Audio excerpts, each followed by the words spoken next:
નમસ્કાર વિદ્યાર્થી મિત્રો, બીએસસી સેમ 3 ની અંદર ઇલેક્ટ્રોન અનુરાગી એરોમેટિક વિસ્થાપન પ્રક્રિયાની અંદર ગઈ વખતે આપણે બેન્ઝીનની એરોમેટિક વિસ્થાપન પ્રક્રિયા કેવી રીતે થાય છે, કેટલા તબક્કામાં થાય છે એ આપણે જોયું. તો એમાંથી બે ક્રિયાવિધિ હતી, એક પ્રથમ અને બીજી.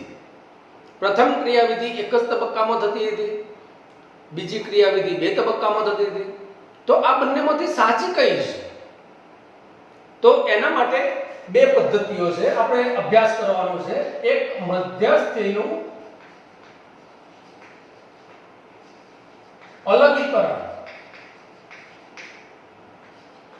અને બીજી છે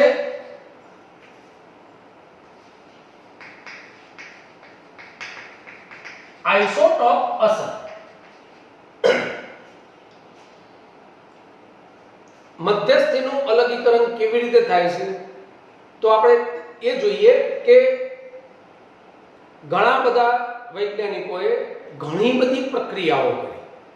હવે એ પ્રક્રિયાઓ જુદી જુદી આવી વારંવાર પ્રક્રિયાઓ કરીને નક્કી કરવામાં આવે છે કે કેવી રીતે આ પ્રક્રિયા વિધિ થાય છે.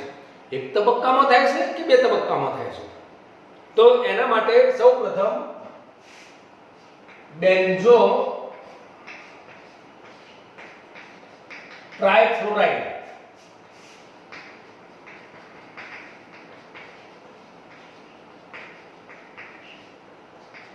પ્લસ એની પ્રક્રિયા આપણે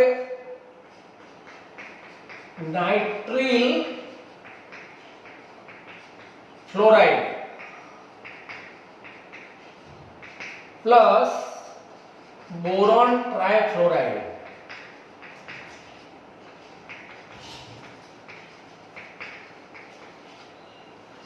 સાથે -80 ડિગ્રી ટેમ્પરેચર જ્યારે પ્રક્રિયા કરવામાં આવે ત્યારે મધ્યસ્થી તરીકે આપણને જે સિગ્મા સંકીર્ણ મળે છે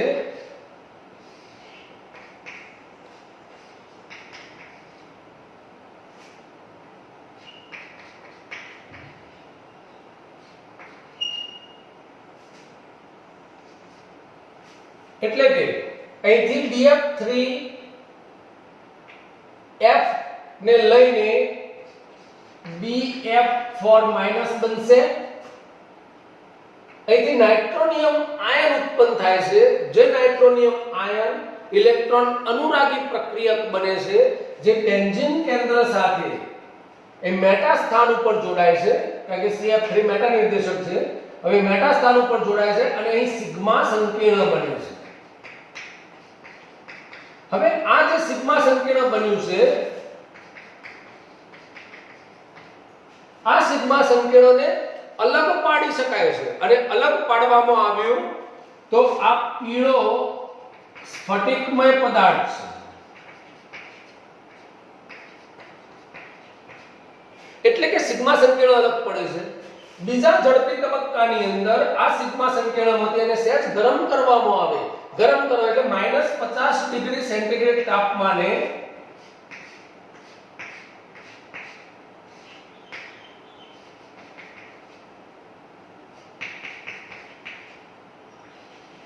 મેટા નાઇટ્રો બેન્ઝો ટ્રાયફ્લોરાઇડ નિપજ તરીકે આપણને મળે છે અને પ્લસ સાથે BF3 ઉદ્દીપક હતો, એ ઉદ્દીપક તરીકે BF3 અને અહીંથી જે હાઇડ્રોજન છૂટો પડ્યો તે ફ્લોરિન એક સાથે HF દૂર થાય છે. એટલે કે કહેવાનો મતલબ એવો છે કે અહીં જે મધ્યવર્તી સિગ્મા સંકીર્ણ છે, પહેલો તબક્કો ધીમો તબક્કો છે અને સિગ્મા સંકીર્ણ પીળો સ્ફટિકમય પદાર્થ અલગ કરી શકાય છે. જ્યારે અલગ કરી શકાય એટલે એવું માની શકાય કે ક્રિયાવિધિ બે તબક્કામાં થાય છે. બીજું ઉદાહરણ જોઈએ.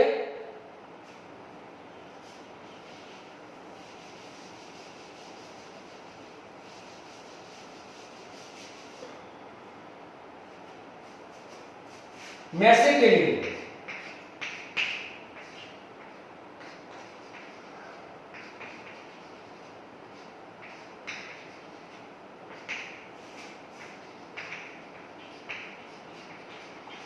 આ મેસેટિલિનની પ્રક્રિયા ઇથાઇલ ફ્લોરાઇડ CH3CH2F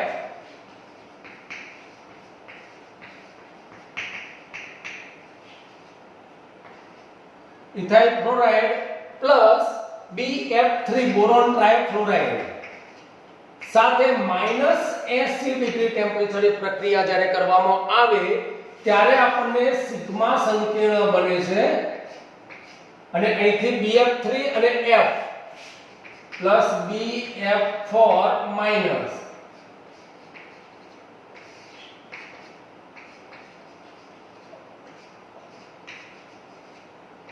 અહીં હાઇડ્રોજન અને અહીં CH3 CH2 પ્લસ ઇલેક્ટ્રોન અનુરાગી જે પ્રક્રિયા ઉત્પન્ન થાય છે એ અહીં જોડાય છે. આ સિગ્મા સંકીર્ણ સ્ફટિકમય પદાર્થ છે એને પણ અલગ કરી શકાય છે. એટલે કે એવું કહી શકાય કે આ ક્રિયાવિધિ બે તબક્કામાં થતી હોવી જોઈએ. બીજા ઝડપી તબક્કાની અંદર આ સંકીર્ણની અંદરથી એને પણ -50 ડિગ્રી ટેમ્પરેચરે ગરમ કરવામાં આવે તો આપણને નિપજ મળશે.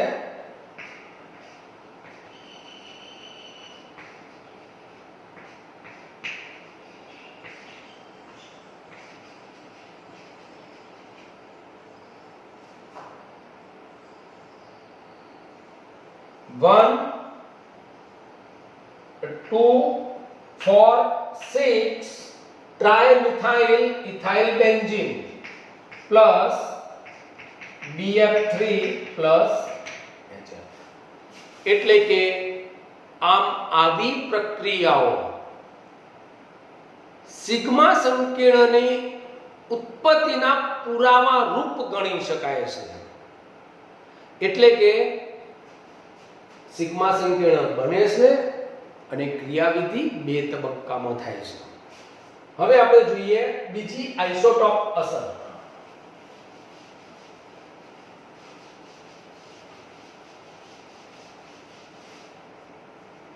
હવે ઇલેક્ટ્રોન અનુરાગી વિસ્થાપન પ્રક્રિયાની અંદર સિગ્મા સંકીર્ણ એક વચગાળાની નિપજ તરીકે મળે છે.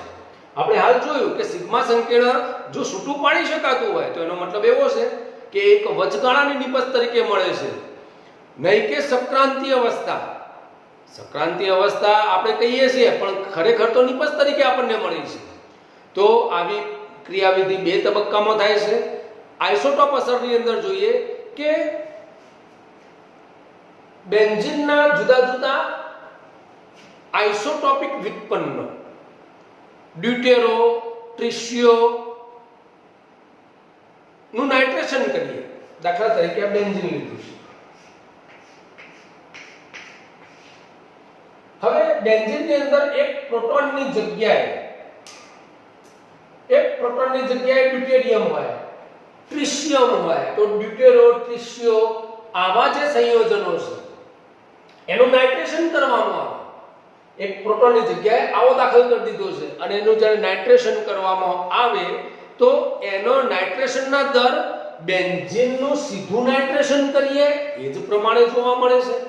એટલે એનો મતલબ એવો કહી શકાય કે ઇલેક્ટ્રોન અનુરાગી જે પ્રક્રિયક છે એ બેન્ઝીનની સાથે ઇલેક્ટ્રોન અનુરાગી પ્રક્રિયક જોડાય છે અને એ જોડાઈને એનું સંસ્પંદન થાય છે, રેઝોનન્સ થાય છે. પ્રથમ તબક્કો બને છે જેની અંદર સિગ્મા સંકીર્ણ બને છે, જે ધીમો તબક્કો છે. અને પછી જ બીજા તબક્કાની અંદર ચાહે પ્રોટોન હોય, ડ્યુટેરો હોય કે ટ્રિશિયો હોય, બધા જ બીજા તબક્કાની અંદર ઝડપથી દૂર થાય છે. એટલે કે કહી શકાય કે આ ક્રિયાવિધિ બે તબક્કામાં થતી હોવી જોઈએ. તો આવો પ્રોટોન વિલેપનનો જે તબક્કો છે એ નિર્ણાયક તો નથી, એનો મતલબ કે બીજો તબક્કો જે છે એ નિર્ણાયક નથી. તો આવા તબક્કાઓનો અભ્યાસ ગોધનબર્ગ યુનિવર્સિટીના લાર્સ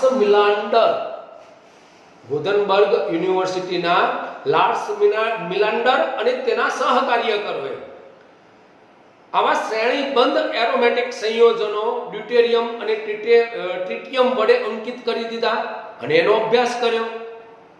તો આ અભ્યાસ દ્વારા એવું માલુમ પડ્યું કે ડ્યુટેરિયમ કે ટ્રિશિયમ ખસીને તેજ દરથી, ખાસ ધ્યાન રાખજો, ડ્યુટેરિયમ કે ટ્રિશિયમ જે અંકિત કરેલો છે, દાખલા તરીકે આ બેન્ઝીન છે, આ બેન્ઝીનનું નાઇટ્રેશન કરવામાં આવે, અહીં પ્રોટોન છે, પ્રોટોનની જગ્યાએ ડ્યુટેરિયમ મૂકી દીધો છે અથવા તો ટ્રિટિયમ મૂકેલો છે, તો એ ખસીને એનો જે દર છે અંકિત કરી, આખું બ્રોમિનેશન કર્યું, નાઇટ્રેશન કર્યું, ફ્રીડલ ક્રાફ્ટ આલ્કાઇલેશન, એસાઇલેશન જેવી ઘણી બધી પ્રક્રિયાઓ કરી અને આ બધી પ્રક્રિયાઓ કરીને એવું જણાયું કે ડ્યુટેરિયમ કે ટ્રિશિયમ ખસીને તે જ દરથી પ્લોટિયમ દાખલ થાય છે. એટલે કે આઇસોટોપ અસર જોવા મળતી નથી. આઇસોટોપ અસર જોવા મળતી નથી એનો મતલબ એ થયો કે ક્રિયાવિધિ બે તબક્કામાં થાય છે. હવે સી અને ડી બંધ જે છે, સી અને ડી બંધ એ કાર્બન પ્રોટિયમ બંધ કરતા ધીમેથી તૂટે. કાર્બન અને હાઇડ્રોજનનો જે બંધ છે એના કરતા ધીમેથી તૂટે છે આ સીડી બંધ, અને એના કરતા પણ બહુ જ ધીમેથી ટ્રિશિયમ, કાર્બનની સાથે ટ્રિશિયમ હોય તો એ પણ દર બહુ જ ધીમો છે. એટલે કે કેડી અપોન અને કેએચ અપોન કેડી જે છે એ 5 થી 8 ગણો છે અને એના કરતા પણ કેએચ અપોન કેટી નો દર બમણો છે, બમણો જોવા મળે છે. એટલે કે આના ઉપરથી કહી શકાય કે તબક્કો 1 જે પહેલો તબક્કો હતો એ જ નિર્ણાયક તબક્કો બને છે. એટલે કે આવા બધા સંયોજનો સંખ્યાબંધ જ્યારે બનાવવામાં આવે એટલે એવું કહી શકાય કે દાખલા તરીકે તમને એક ઉદાહરણ આપીને હું શીખવાડું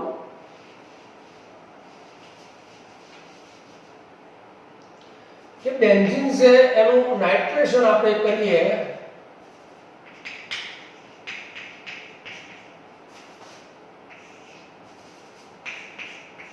તો પ્રથમ તબક્કાની અંદર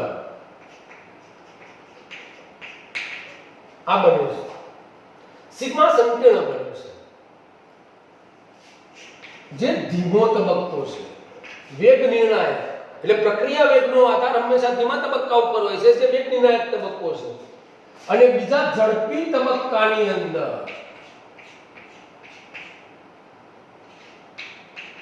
આપણને નિપજ મળે છે. એટલે કે અહીંથી પ્રોટોન દૂર થાય છે ઝડપી તબક્કાની અંદર. પરંતુ હવે જુઓ કે અહીં પ્રોટોનની જગ્યાએ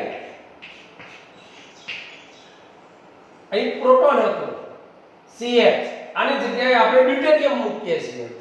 તો આની જ પ્રક્રિયા HNO3 H2SO4 સાથે જ્યારે કરવામાં આવે તો એ તબક્કો પણ ધીમો જ તબક્કો છે અને અહીંથી NO2 આ પ્રમાણે જોઈન થાય છે.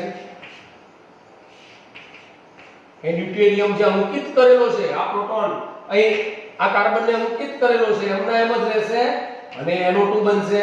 અહીં પ્રોટોન હતો, અહીં ડ્યુટેરિયમ છે, ટ્રિટિયમ લેવો તો અહીં ટ્રિટિયમ આવશે અને એ જ પ્રમાણે આ પણ ઝડપી તબક્કો છે અને દૂર થઈને આપણને NO2 મળે છે.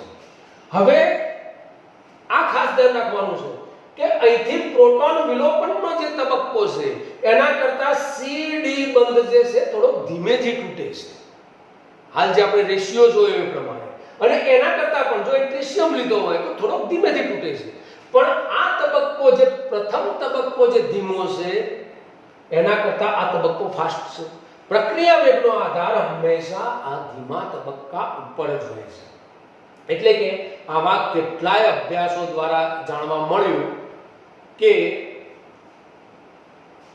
આવી જે પ્રક્રિયાઓ છે એ હંમેશા ક્રિયાવિધિ એરોમેટિક વિસ્થાપન પ્રક્રિયાઓ બેન્ઝીનની એ બધી જ બે તબક્કાની અંદર થાય છે, જે એનો ઊર્જા આલેખ પણ બતાવે છે. દાખલા તરીકે સલ્ફોનેશન જેવી પ્રક્રિયાઓ પ્રતિવર્તી પ્રક્રિયાઓ હોય છે.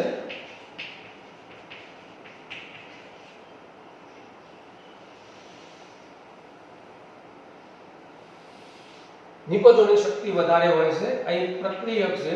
દાખલા તરીકે આપણે અથવા તો ArH લખીશું પ્લસ SO3, તો અહીં જે સિગ્મા સંકીર્ણ બને છે HSO3.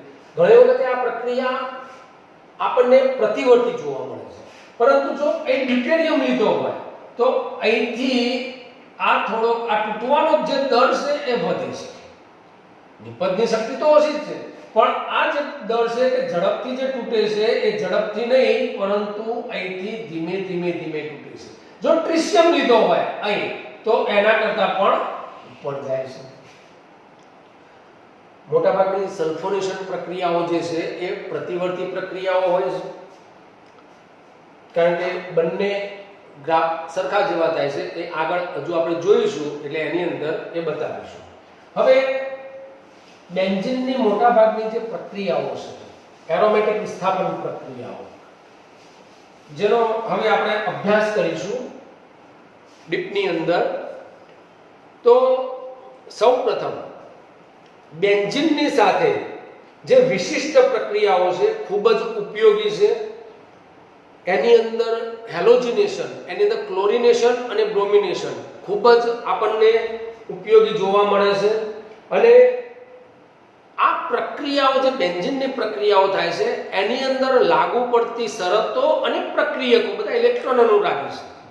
એટલા માટે કારણ કે ધનભારિત જોડાય છે, તો એટલા માટે આ બધી જ પ્રક્રિયાઓ ઇલેક્ટ્રોન અનુરાગી વિસ્થાપન પ્રક્રિયાઓ તરીકે ઓળખવામાં આવે છે.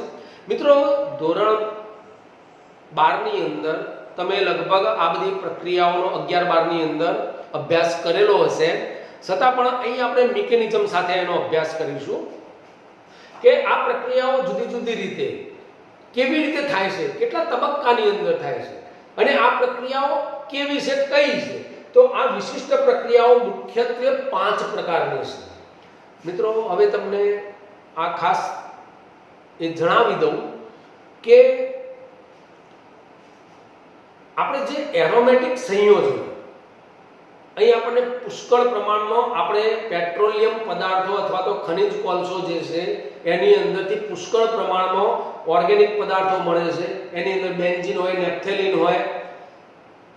તો આ જે બેન્ઝીન છે, બેન્ઝીનની અંદરથી તમારે કોઈ પણ પદાર્થો બનાવવા હોય, ચાહે દવાઓ બનાવવી હોય, ડ્રગ્સ બનાવવા હોય કે ડાઈઝ બનાવવી હોય કે કોઈ પણ કેમિકલ્સ બનાવવા હોય, તો બેન્ઝીનની અંદરથી એરોમેટિક સંયોજનો મોટાભાગે બેન્ઝીનની અંદરથી બનાવવામાં આવે છે. હવે જ્યારે બેન્ઝીનની અંદરથી બનાવવામાં આવે તો બેન્ઝીનના ઉપર સીધા જ જો સમૂહો દાખલ કરી શકાતા હોય તો 5 જ કરી શકાય. તો એની અંદર એક નાઇટ્રો સમૂહ દાખલ કરી શકાય છે, એક SO3H સમૂહ દાખલ કરી શકાય છે, X ની અંદર Cl અને Br બંને દાખલ કરી શકાય છે. ફ્રીડલ ક્રાફ્ટ જો આલ્કાઇલેશન હોય તો R+ અને RCO+. 1 2 3 4 ને 5 સમૂહો સીધા દાખલ થઈ શકે છે. એ સિવાય બેન્ઝીનની અંદર બીજા સીધા સમૂહો દાખલ થઈ શકતા નથી. તો એ 5 જે સમૂહો છે ડાયરેક્ટ દાખલ કરી શકાય. દાખલા તરીકે COOH ના થઈ શકે દાખલ, CHO ના થઈ શકે, કીટોન, આલ્ડીહાઇડ આ બધા કોઈ પણ સમૂહ દાખલ ના થઈ શકે આ 5 સિવાય.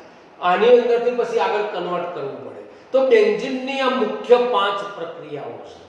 જો આ 5 પ્રક્રિયાઓ વિશે આપણને ખબર પડી ગઈ તો આપણને ટોટલી બધો જ આપણા ઓર્ગેનિક કેમિસ્ટ્રીના મોટા ભાગના પ્રોબ્લેમ સોલ્વ થઈ જાય છે. કે એરોમેટિક જે પ્રક્રિયાઓ છે એમાં એરોમેટિક વિસ્થાપન પ્રક્રિયાઓ જે અત્યારના જમાનાની અંદર મોટા ભાગની જે કેમિકલ કંપનીઓ છે આ જ રીતે બને છે, એકમાંથી બીજું ને બીજામાંથી ત્રીજું કેટલાય અસંખ્ય સંયોજનો બનાવવામાં આવે છે, પણ મૂળ તો આપણે પ્રાઇમરી બેન્ઝીન લઈએ છીએ અને એની અંદરથી જ મોટા ભાગના સંયોજનો બને છે.